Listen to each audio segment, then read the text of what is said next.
बिस्मिल्लाहिर्रहमानिर्रहीम। स्टूडेंट्स, उम्मीद है आप सब खैरियत से होंगे।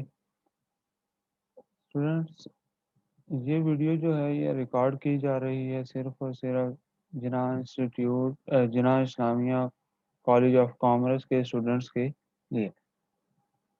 स्टूडेंट्स, मैं आपका मैथमेटिक्स का इंस्ट्रक्टर करीमुल्लाह। स्टूडेंट्स, कल या पिछले लेक्चर में जब हम डील कर रहे थे 7.2 एक्सरसाइज को, तो 7.2 एक्सरसाइज में हमने क्या किया था, हमने लोकेट किया था एक्सट्रीमा को। मींस कहीं पर मैक्सिमम वैल्यू आ रही है तो वो पॉइंट फाइंड किया, कहीं पे मिनिमम वैल्यू आ रही है तो हमने वो पॉइंट फाइंड किया। उसके बाद फिर हमने आगे देख लिया था कि पॉइंट ऑफ इन्फ्लेक्शन कैसे फाइंड किया जाता है। ठीक हो गया। अब पॉइंट ऑफ इन्फ्लेक्शन के बाद बीच में हमने कुछ एक क्वेश्चन दो छोड़ दिए थे, हम उनको देख लेते हैं 7.2 में। तो सबसे पहले हम देखते हैं जो हमारे पास क्वेश्चन इसमें से रिमेनिंग 7.2 में से रह गए। तो क्वेश्चन नंबर 2 जो है, क्वेश्चन नंबर 12 को हमने कल छोड़ दिया था, हमने इसको सॉल्व नहीं किया था क्योंकि टाइम कम था, तो हम बाकी क्वेश्चंस को सॉल्व करके हमने इसको छोड़ दिया था। तो आज हम इस क्वेश्चन को देखते हैं सबसे पहले। तो इस क्वेश्चन में देखा जाए तो हमारे पास क्वेश्चन क्या कह रहा है। क्वेश्चन कह रहा है कि find the point on the straight line. एक स्ट्रेट लाइन है, उसके ऊपर एक पॉइंट हमने फाइंड करना है that is closest to the origin, जो ओरिजिन के करीब तरीन हो। यानी एक ऐसा पॉइंट हम इस लाइन के ऊपर फाइंड करेंगे जो ओरिजिन से करीब तरीन हो। मीन्स अगर फर्ज किया, लेट्स सपोज मेरे पास ये एक्स वाई एक्सिस हैं, इसके ऊपर मेरे पास कोई एक लाइन इस तरह गुजर रही है। अब इस लाइन को मैं क्या देता हूँ, लेट्स सपोज ये मेरे पास इक्वेशन आ गई 2x - 7y + 5 = 0, जो गिवन लाइन है। और ये हमारे पास क्या आ गया, ओरिजिन 0 0 जिसको हम कहते हैं। अब इस लाइन के ऊपर कोई एक ऐसा पॉइंट मैंने फाइंड करना है जिसका डिस्टेंस 0 0 से मिनिमम हो या क्लोज हो ओरिजिन के। तो लेट कर लेते हैं, लेट पॉइंट पी। अब पॉइंट का नाम कोई भी देना है तो पॉइंट का नाम मैं रख लेता हूँ, लेट्स सपोज मैं कहता हूँ कि A B. Point A B, let P, point A B B a point on the line. कि हमने इस लाइन के ऊपर एक पॉइंट ले लिया और उसका नाम कोऑर्डिनेट्स उसके हमने क्या रख लिए, A B, on the line 2x - 7y + 5 = 0। ठीक हो गया स्टूडेंट्स। अब अगर ये पॉइंट हमारे पास इस लाइन पर लाई कर रहा है, यानी इस लाइन के ऊपर ये पॉइंट पड़ा है, तो ये इस इक्वेशन को सेटिस्फाई करेगा। तो हमारे पास ये क्या बन जाएगा, ये बन जाएगा 2a - 7b + 5 = 0। मीन जो पॉइंट हमने इस लाइन के ऊपर लिया है वो इस लाइन की इक्वेशन को भी सेटिस्फाई करेगा, जो कि हमने यहाँ पर लिख ली कि 2a - 7b +5 = 0। ये हमारे पास हम कहते हैं, लेट्स सपोज ये हमारे पास एक इक्वेशन आ गई। नाउ हमने डिस्टेंस फाइंड करना है कि डिस्टेंस जो है वो हमारे पास ओरिजिन से मिनिमम डिस्टेंस हो। तो लेट्स सपोज मैं डी लिखता हूँ, डी मेरे पास डिस्टेंस के लिए आ गया। और डिस्टेंस मैं किस में ले रहा हूँ, डिस्टेंस में ले रहा हूँ ओ और पी में। तो ये हमारे पास डिस्टेंस जो आएगा ये हमारे पास बन जाएगा डिस्टेंस फार्मूला। जैसे आपको पता है कि हमारे पास क्या होता है, a - 0 का स्क्वायर + b - 0 का स्क्वायर, इसका रूट।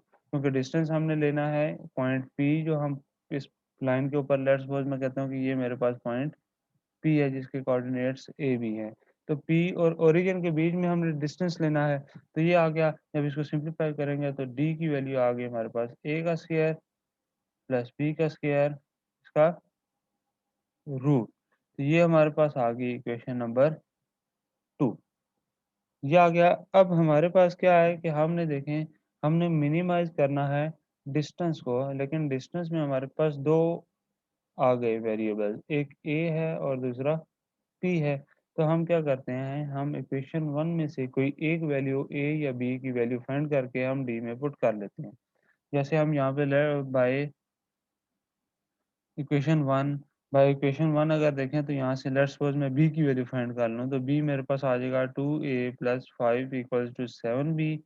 तो b हमारे पास बन गया 2a प्लस 5 डिवाइड बाई 7।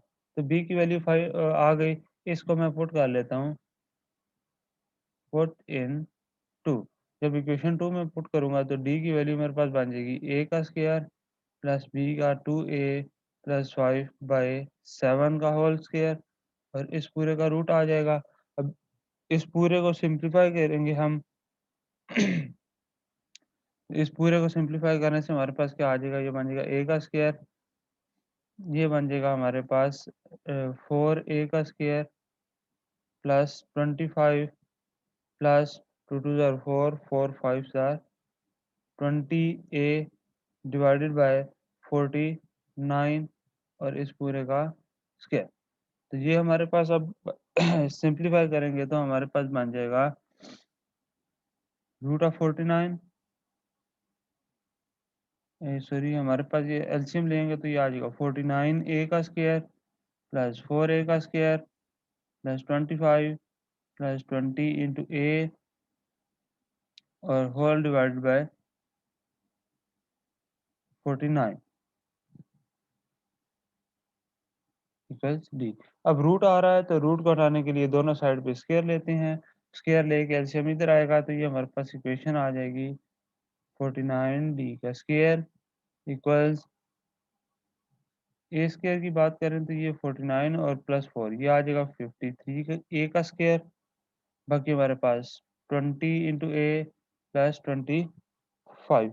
तो ये हमारे पास एक इक्वेशन आ गई जो डिस्टेंस फार्मूले में आ रही है और उसमें सिर्फ और सिर्फ एक वेरिएबल ए आ रहा है। तो हमने डिस्टेंस को मिनिमम शो करना है, तो डिस्टेंस को मिनिमम मीन्स हम क्या करते हैं कि अब हम यहाँ पर इसको डिफरेंशिएट, इसको इक्वेशन नंबर 3 कर लेता हूँ।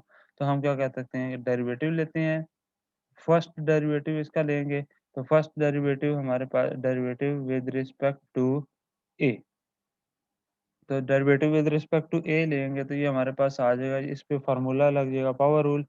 पावर रूल आ जाएगा 249/98 डी, और इसके साथ आ जाएगा हमारे पास D divided by A equal, यहाँ पर हमारे पास आ जाएगा, जब इसका एलसीएम लूंगा तो ये आ जाएगा 106a प्लस 20।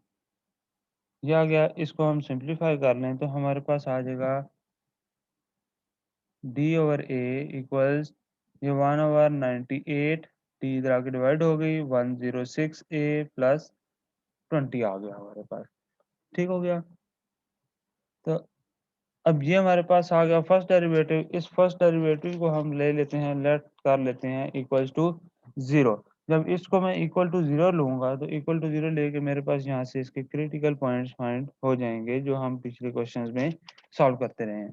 तो हम क्या करते हैं कि मैं सेकेंड जो फर्स्ट डेरिवेटिव आया है D D divide by D ए, इसको इक्वल टू 0 लेता हूँ तो हमारे पास 1/98 डी इंटू 106a प्लस 20, इसको मैं इक्वल्स टू 0 लेता हूँ। जब इसको मैं इक्वल्स टू 0 लूँगा तो यहाँ से मेरे पास ये 98 डी इधर आके 0 हो जाएगा। जब 0 से मल्टीप्लाई होगा, ए की वैल्यू फाइंड करनी है तो 106a प्लस 20 इक्वल्स टू 0, तो ए की वैल्यू आ जाएगी -20 डिवाइड बाई 106, जिसको अगर हम सिंप्लीफाई करें तो ये हमारे पास 2 से काट के तो -10 डिवाइड बाई 53। तो हमारे पास ए की वैल्यू आ गई -10 डिवाइडेड बाय 53। जब ए की वैल्यू आ गई, now again differentiate, again derivative लेंगे उसका सेकंड डेरिवेटिव लिया विद रिस्पेक्ट टू ए। तो जो फर्स्ट डेरिवेटिव आया हुआ है इसी को हम डिफरेंशिएट कर लेते हैं, तो second derivative D square D divide by D A square आ जाएगा। तो ये हमारे पास यहाँ से अगर देखें तो -1 डिवाइड बाय 98 डी स्क्वायर, इसके साथ फर्स्ट डेरिवेटिव आ जाएगा, इसके साथ 106a प्लस 20, क्योंकि यहाँ पर पावर सॉरी प्रोडक्ट रूल लग जाएगा तो प्रोडक्ट रूल हमने सबसे पहले 1/98d, इसको जब डिफरेंशिएट करेंगे तो हमारे पास ये इसका डेरिवेटिव आ रहा है -1/98d² और आगे जो उसकी बेस है मतलब d/a फर्स्ट डेरिवेटिव और 1/6 106a ये हमने सेम सेम रखा। प्लस अब हम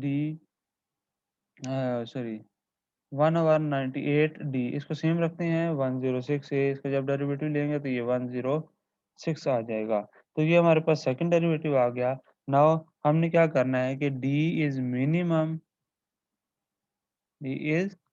मिनिमम देखना है for a is equal to -10/53। जब मैं -53 यहाँ पर d की वैल्यू पुट करूंगा तो ये हमारे पास d की वैल्यू क्या आ रही है, मिनिमम आ रहा है। मिनिमम कैसे आ रहा है, क्योंकि जब हम ये वैल्यू इस सेकंड डेरिवेटिव में पुट करते हैं तो ये हमारे पास इज अ पॉजिटिव नंबर। तो ये जो चीज़ हमने यहाँ पर लिखी है कि पॉजिटिव नंबर है, ये चेक योरसेल्फ, इसको आपने खुद चेक करना है कि क्या हम अगर इस सेकंड डेरिवेटिव में a की जगह पे -10/53 डालें तो ये हमारे पास पॉजिटिव आता है या नेगेटिव आता है। तो ये आप लोगों ने खुद चेक करना है। तो when a is equal to -10/53 है, तो अब a हमने फाइंड किया है तो लाजमी बात है कोई ना कोई b की भी वैल्यू होगी। तो हम क्या करते हैं, इक्वेशन 1 में हम इसको पुट करते हैं, पुट इन 1, इक्वेशन 1 में पुट करेंगे या हम पुट इन जो हमने b की वैल्यू निकाली थी, b is equal to 2a + 5 divided by 7। तो यहाँ से हम जब इसको सॉल्व करेंगे तो b की वैल्यू हमारे पास फाइंड आउट हो जाएगी 35 डिवाइडेड बाय 53। तो हेंस तो पॉइंट हमारे पास क्या बन गया, a -10/53 और b आ गया 35/53। ये आ गया इज द रिक्वायर्ड पॉइंट।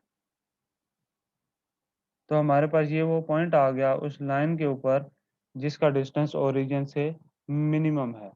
तो स्टूडेंट्स उम्मीद है कि आपको ये क्वेश्चन समझ आ गया होगा। इसके बाद हम चलते हैं नेक्स्ट अपने टॉपिक के ऊपर। अब नेक्स्ट टॉपिक हमारे पास क्या आ जाता है, नेक्स्ट टॉपिक में हमारे पास आ जाता है सिंगुलर पॉइंट्स क्या हैं, जो हम 7.3 के लिए अब इस टॉपिक को रीड करने जा रहे हैं। तो सबसे पहले आ गया हमारे पास सिंगुलर पॉइंट क्या है। तो सिंगुलर पॉइंट्स जो हैं इसको हम थोड़ा सा डिटेल में देखते हैं कि हमारे पास क्या है। लेट्स लेट्स सपोज मैं कहता हूँ कि लेट किया अगर मेरे पास एक कर्व आ रहा है y का square is equal to 4 of x। जब मैं इसको ड्रॉ करूंगा तो ड्रॉ करने से आप देख लें हमारे पास क्या आ रहा है, ये इसका इस तरह का कोई ग्राफ बनता है। ठीक हो गया। अब इसमें हमारे पास क्या आ रहा है देखे जाए तो यहाँ पर ये जो ग्राफ आया है ये ग्राफ हमारे पास कोई फंक्शन नहीं बन रहा। फंक्शन क्यों नहीं बन रहा, क्योंकि जब मैं x की वैल्यू लूंगा प्लस सॉरी मेरे पास x की ऐसी दो वैल्यूज आ जाती हैं जिसके लिए y जो है वो सेम आ रहा है। मीन्स अगर मेरे पास y ये आ रहा है तो इसका मतलब y क्या बन जाएगा, +-2 इंटू रूट ऑफ एक्स। तो means y is equal to 2 into root of x भी बन रहा है और y is equal to -2 into root of x भी बन रहा है। तो हमारे पास इस एक कर्व के लिए दो y के फंक्शंस आ गए। तो ये जो फंक्शंस आते हैं अलग-अलग, मीन्स इनको हम क्या देते हैं, ये हमारे पास ब्रांचेज़ आ जाती हैं किसी भी कर्व की। अगर फ़र्ज़ किया यहाँ पे क्यूब होता तो हमारे पास y की 3 वैल्यूज़ आती, तो हम कहते हैं हमारे पास इस कर्व की 3 ब्रांचेज़ बन रही हैं। तो ब्रांचेज़ से मुराद हमारे पास क्या आ जाता है कि अगर हमारे पास एक फंक्शन कर्व नहीं बन रहा तो हम उसको कितने पार्ट्स में यानी उसको हम कहाँ-कहाँ उसको तोड़ के लिख सकते हैं। मीन्स अगर फ़र्ज़ किया हमारे पास कोई और फ़ंक्शन आ जाए एक्स वाई क्यूब का कोई आ जाता है या लेट्स सपोज़ मेरे पास i.e. मैं कहता हूँ कि मेरे पास Y cube -4y X equals two curve, एक ये मेरे पास कर्व आ गया। तो यहाँ से अगर आप देखें हम इसको सॉल्व करेंगे तो y को मैं कॉमन लेकर ये मेरे पास वाई स्क्वायर -4x बच जाएगा। अब यहाँ से हमारे पास एक तो y इज़ इक्वल्स टू 0 बन गया और बाकी 2 के लिए हमारे पास बन रहा है 2 इंटू रूट ऑफ x और minus 2 into root of x। तो यहाँ पर अब हमारे पास 3 y की वैल्यूज़ आ गई, तो हम कहेंगे कि इस कर्व के लिए हमारे पास 3 ब्रांचेज़ आ गई हैं। यानी एक कर्व को अगर हम सॉल्व करें y के लिए, तो वहाँ से जो y की वैल्यूज़ आती हैं, उन सबको हम कहते हैं कि हमारे पास उस कर्व की ब्रांचेज़ आ रही हैं। तो सबसे पहले आपने ये देख लिया कि ब्रांचेज़ हमारे पास क्या हैं, ब्रांच को हम कैसे डिफाइन कर रहे हैं। सिंगुलर पॉइंट के लिए ब्रांच का होना लाज़मी है। ब्रांच होगा तो हमें समझ आएगी कि हम आगे क्या करने जा रहे हैं, सिंगुलर पॉइंट्स किस तरह के होंगे। ब्रांच हमने देख लिया, ब्रांच के बाद हम क्या करते हैं कि हम जब ब्रांच फाइंड हो जाएगी, तो ब्रांच के बाद हम डबल पॉइंट को देखते हैं। डबल पॉइंट क्या है? लेट्स सपोज़ अगर मैं कहता हूँ कि मेरे पास ये कर्व आया हुआ था ना, ये कर्व आया हुआ था, इस कर्व सॉरी ग्राफ आया हुआ था y is equals to 4x के लिए, y square is equal to 4x से। अब इसकी हमारे पास 2 कर्व्स आ रही थी। एक कर्व आ रही थी ये, जो ऊपर आ रही है और एक कर्व आ रही है ये, जो नीचे आ रही है। तो हम क्या कहते हैं कि हमारे पास वो पॉइंट जहाँ से 2 ब्रांचेज़ आपस में इंटरसेक्ट करें, मीन्स अगर ये एक ब्रांच आ रही है, वो यहाँ तक आ गई इस पॉइंट पे, दूसरी ब्रांच ये आ रही है, तो अब ये दोनों पॉइंट्स ब्रांचेज़ जो आ रही हैं, ये हमारे पास इस पॉइंट के ऊपर इंटरसेक्ट कर रही हैं। इस पॉइंट को हम क्या कहते हैं कि इस पॉइंट को हम कह देंगे कि हमारे पास इसका डबल पॉइंट है। कहा गया डबल पॉइंट। तो मैं आपको इसकी डेफिनेशन भी दिखा देता हूँ कि हमारे पास क्या आ रहा है। तो यहाँ पर देख लें डबल पॉइंट का क्या है कि a point through which there passes 2 branches of a curve, यानी एक कर्व की अगर 2 ब्रांचेस किसी एक पॉइंट से गुजर रही हैं तो हम कहेंगे वो डबल पॉइंट है। इसी के साथ हम आगे डिफाइन करते हैं कि a point through which there pass are branches. अब आर ब्रांचेज़ क्या मतलब आर की वैल्यू 2 होगी तो वो डबल है और 3 भी हो सकती है, 4 भी, 5 भी, यानी जितनी भी ब्रांचेज़ हमारे पास उस पॉइंट से गुज़रेंगी, उस पॉइंट को हम क्या कह देते हैं, हमारे पास वो आ जाता है multiple point. It's called a multiple point और मल्टीपल पॉइंट को ही हम सिंगुलर पॉइंट कहते हैं।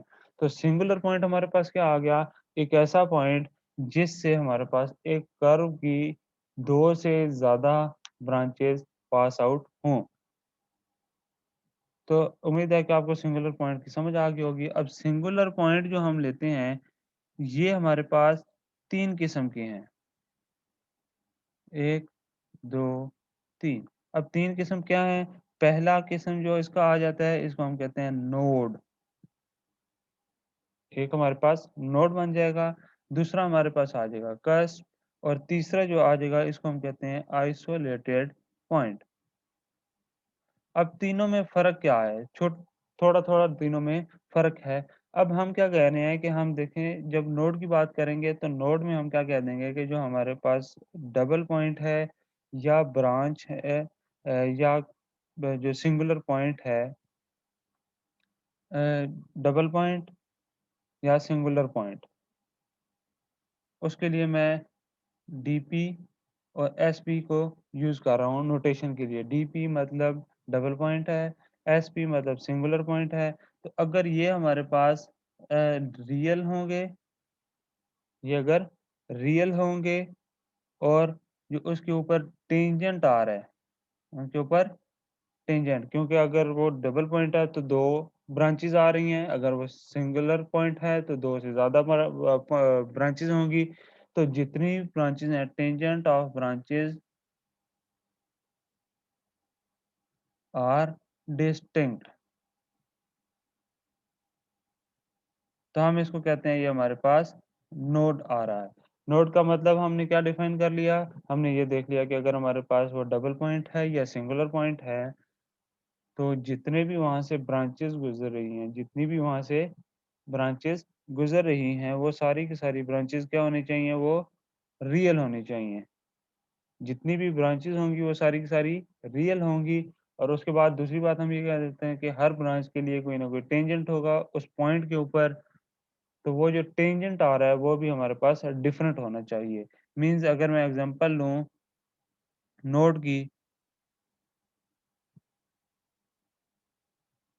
तो मैं एक कर्व आपको लेकर दे देता हूँ कि जैसे फ़र्ज़ किया हमारे पास एक कर्व आ जाता है, कर्व को हम ड्रा करते हैं, हमारे पास इस तरह का कोई कर्व आ रहा है, जैसे लेट्स सपोज़ ये यहाँ से गुज़रा, यूँ करके ये इधर आ गया। अब ये पॉइंट अगर देखा जाए तो हमारे पास 2 कर्व्स बन रही हैं, यानी ये देखें ये वाली लाइन भी यहाँ पर पास आउट हो रही है और ये वाली लाइन भी यहाँ से आ रही है। तो हमारे पास यहाँ पर अगर देखा जाए तो 2 कर्व जो हैं वो एक ही पॉइंट से गुज़र रही हैं। अब 2 पॉइंट गुज़र रही हैं तो इस पॉइंट को मैं कहता हूँ ये मेरे पास डबल पॉइंट आ गया। ठीक है? अब डबल पॉइंट है, तो इन डबल पॉइंट्स के ऊपर यहाँ से देख लें हम टेंजेंट्स ड्रा करते हैं, इसका टेंजेंट इस तरह आ जाएगा और इस पॉइंट कर्व के लिए हमारे पास टेंजेंट इस तरह। तो ये जो डॉटेड लाइन्स हैं, ये हमारे पास टेंजेंट्स हैं। तो अब आप यहाँ पर देख लें कि हमारे पास जो ये पॉइंट आ रहा है, जहाँ से 2 कर्व्स आपस में पास कर रही हैं, तो दोनों के लिए जो टेंजेंट आ रहे हैं, ये दोनों डिफरेंट हैं। दोनों के लिए जो टेंजेंट हैं, ये दोनों डिफरेंट है। तो एक पॉइंट आ गया, उसके ऊपर जो टेंजेंट है वो दोनों डिफरेंट है, तो हम इसको कहते हैं ये हमारे पास नोड है। दूसरा हमारे पास आ जाता है कस्प। कस्प क्या है? तो कस्प के लिए हम क्या कह सकते हैं कि हमारे पास यही डेफिनेशन उसकी हम रखते हैं कि डीपी, एसपी ये रियल होने चाहिए, बट इसकी जो टेंजेंट आ रहे हैं, tangent of branches are coincide कॉन्साइडेंट।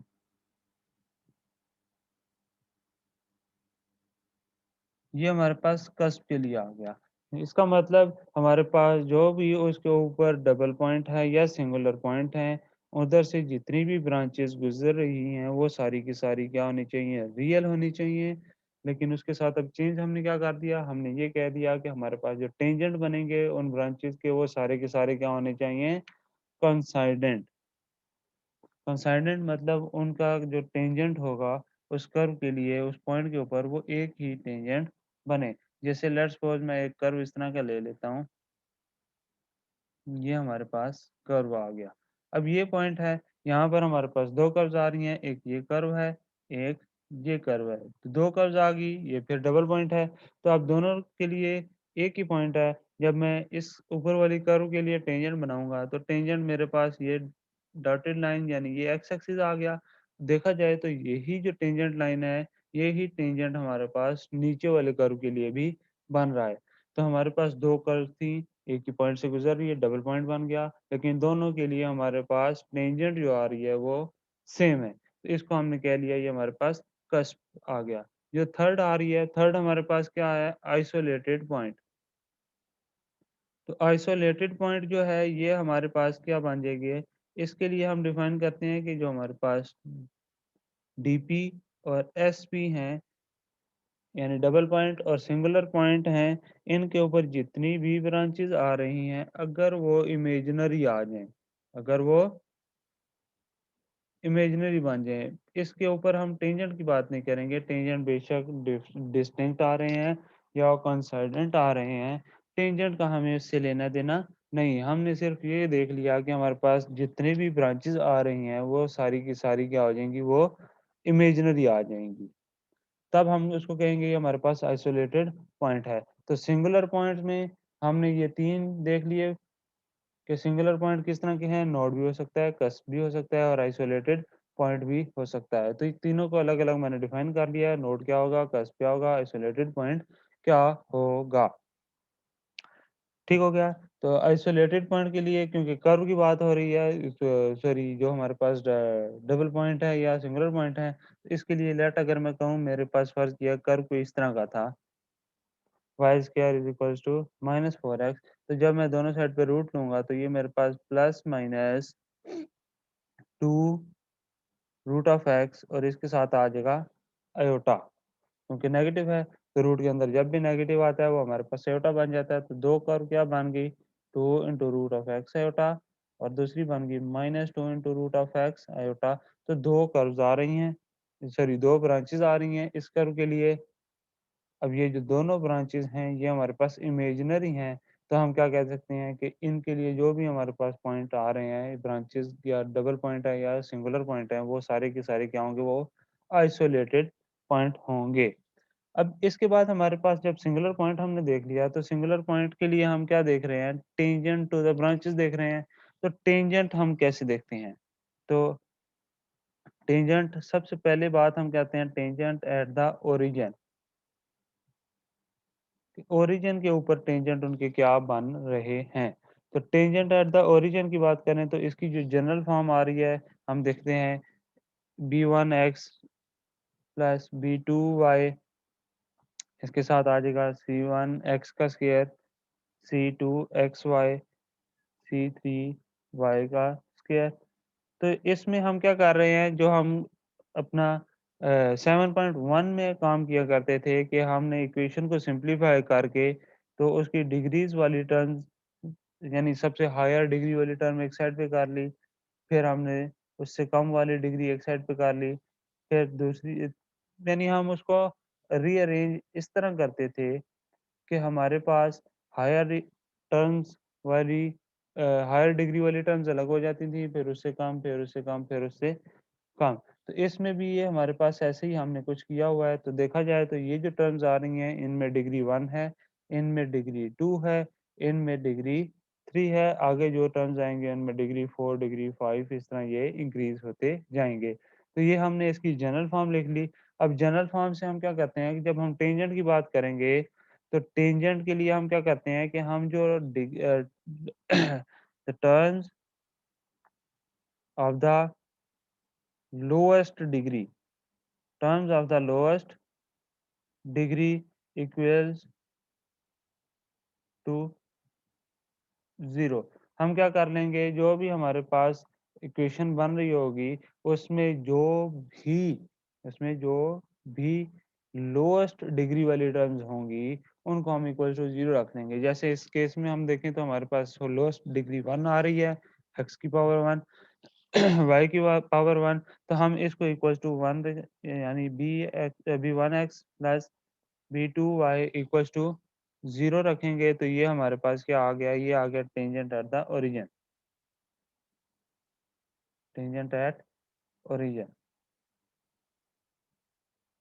अब लेट्स सपोज अगर मैं कहता हूँ कि मेरे पास ये वाली टर्म जो आ रही है, ये वाली टर्म इस इक्वेशन में ना होती, ये वाली टर्म बिल्कुल भी ना होती, तो फिर क्या होता? फिर हमारे पास इस इक्वेशन की जो लोएस्ट डिग्री वाली टर्म्स हैं, वो तो आ जाती है ये वाली c1x square, c2xy, c3xy, c3y square.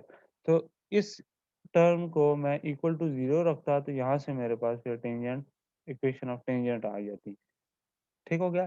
तो इसमें आप ये बात रख लें याद कि हम जब भी जो भी कर्व लेंगे उसको हम रीअरेंज कर लेंगे, जैसे हम 7.1 में रीअरेंज करते थे। उसको रीअरेंज करने के बाद हम क्या कर लेंगे, उसको देख लेंगे कि हमारे पास वो जो लोएस्ट पावर या लोएस्ट डिग्री वाली टर्म्स हैं, वो कौन-कौन सी हैं, उनको हम इक्वल टू 0 रखना है। वहाँ से हमारे पास टेंजेंट आ जाएगा। फिर हम टेंजेंट को देख लेंगे कि टेंजेंट डिफरेंट आ रहा है या सेम आ रहा है, तो वहाँ से हमें ये पता चल जाएगा कि टेंजेंट डिफरेंट है या कोइंसिडेंट हैं। उसके बाद फिर हम ये देख लेंगे कि वहाँ से जो ब्रांचेज़ उसकी बन रही हैं, वो ब्रांचेज़ रियल हैं या इमेजिनरी। तो 2 चीज़ें देखनी है, ब्रांचेज़ को हमने देखना है रियल या इमेजिनरी, और उसके बाद टेंजेंट को देख लेना है, वो हमारे पास कोइंसिडेंट हैं या डिफरेंट हैं। तो यहाँ से हमें तीनों टाइप जो आ रही हैं सिंगुलर पॉइंट की, वो फाइंड आउट हो जाएँगी। तो इनके लिए हम एग्ज़ाम्पल को देख लेते हैं। एग्ज़ाम्पल से हम इसको देखते हैं, एक्सरसाइज़ जो है ये हम इंशाल्लाह कल स्टार्ट कर लेंगे। तो 3 एग्ज़ाम्पल्स आ गए यहाँ पर, हम एग्ज़ाम्पल्स को देख लेते हैं। हमारे पास क्या है, फॉर द कर्व, ये कर्व ले लिया x cube plus y cube minus 3। तो अगर आपको यहाँ पर वीडियो में स्टूडेंट्स थोड़ा ब्लर नज़र आ रहा है, तो आप साथ बुक ओपन कर लें। तो क्वेश्चन नंबर एग्जांपल 18 में वो कह रहा है कि for the curve x cube plus y cube minus 3 ax y equals to 0। तो यहाँ से जो टेंजेंट की बात हम करेंगे, तो इसको मैं साथ-साथ आपको एग्जांपल लिख भी देता हूँ। या एग्जांपल की बजाय हम एक्सरसाइज पे चले जाते हैं, चलें। एक्सरसाइज 7.3। तो एक्सरसाइज का जो पहले 4 क्वेश्चंस हैं, एक्सरसाइज के पहले 4 तो पहले 4 क्वेश्चन में उसमें देखेंगे हमारे पास वो क्या कह रहा है, find the nature of the singular points at 0, 0, problem 1 to 4। तो पहले 4 कर्व जो उसने 4 क्वेश्चंस दिए हैं, इसमें हमने क्या करना है, हमने सिंगुलर पॉइंट की नेचर फाइंड करनी है कि आया वो नोड है, कस्प है या फिर आइसोलेटेड पॉइंट है। तो इसको फाइंड करने के लिए हम क्या करते हैं कि हम क्वेश्चन नंबर 1 ले लेते हैं। अब क्वेश्चन नंबर 1 में हमारे पास जो कर्व आ गई, एक्स का स्क्वायर वाई का स्क्वायर इस पूरे का होल स्क्वायर इक्वल्स टू है 4a का स्क्वायर इंटू एक्स वाई, ये आ गया।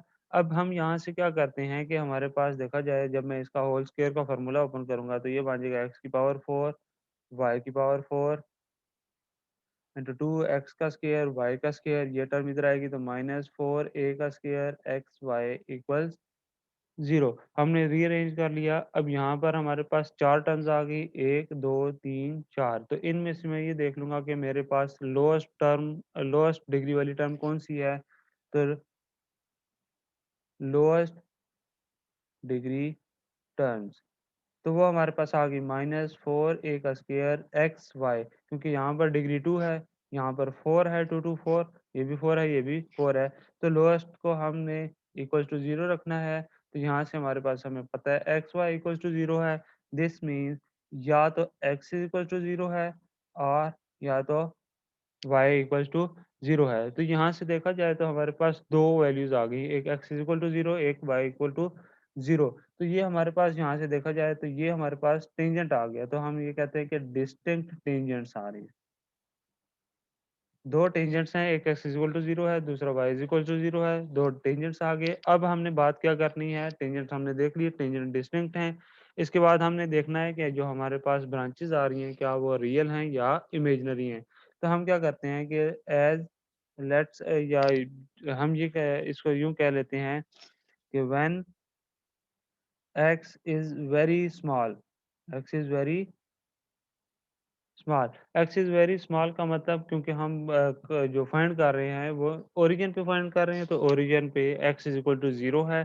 तो हम लेट्स सपोज़ करते हैं कि x is very small near to 0 अगर हो, तो हम क्या करेंगे, जब नियर टू 0 होगा तो x की जो हाईएस्ट पावर आ रही हैं वो सारी इग्नोर हो जाएँगी। जब वो इग्नोर हो जाएँगी तो y की पावर 4, y की पावर 4, ये भी x की पावर 4 इग्नोर हो जाएगा, x की पावर स्क्वायर भी इग्नोर हो जाएगा, तो हमारे पास सिर्फ y की पावर 4 माइनस 4a का square x y equals to 0 बच जाएगा इस इक्वेशन में। Very small, so ignore higher powers of x।